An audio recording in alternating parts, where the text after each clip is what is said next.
কেউ গোস্ত দেয় নাই? আরে সবাই মাত্র গরু ফালাইতেছে, কাটাকাটি শেষ হোক দিবনি। কি কও, দুপুর বাইজে গেছে একটা, এখনো গরু ফালায় নাই? আরে দিয়া যাবনি, অপেক্ষা করো। প্রত্যেক বছর তো শাকিল ভাইরা আমাকে 12টার মধ্যে গোস্ত দেয়া যায়, এমন তো 2টা বাইজে গেল, দিলো না, কি হইছে? কেমনে কম? আচ্ছা শোনো, তুমি একটু শাকিল ভাই গো বাসার দিকে যাইবা।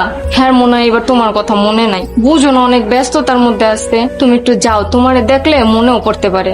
বাবুও তো গোস্ত দিয়া ভাত খামো করতেছে, কখন গোস্ত নিয়ে এবার কখন রান্ধুম কও? 5টা তো বাইজা যাইবো। আচ্ছা দেখতাছি।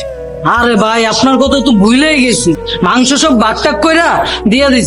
সমস্যা নাই ভাই, এবার অনেক মাংস পাইছি ভাই। আরে ভাই আপনি পাইলে পাইছেন, প্রতি বছর তো আমিই দেই, কোনো সময় মিস গেছে? এইবার না একদমই আপনার কথা মনে নয়। আরে ভাই আপনি পাগল হয়ে গেছেন, কইলাম না সমস্যা নাই, পাইছি তো ভাই। আমার একটু কাম আছে ভাই, সামনে যাই। হ্যাঁ পরে কথা হবে ভাই। হ্যাঁ সরি ভাই।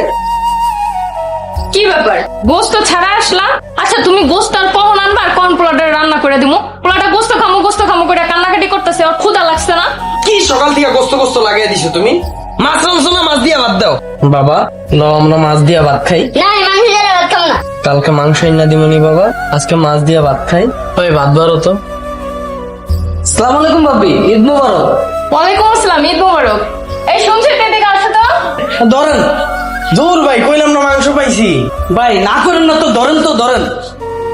আচ্ছা ভাই তাড়াহুড়োর ভিতরে আছি তো, পরে কত হইব না জায়গা।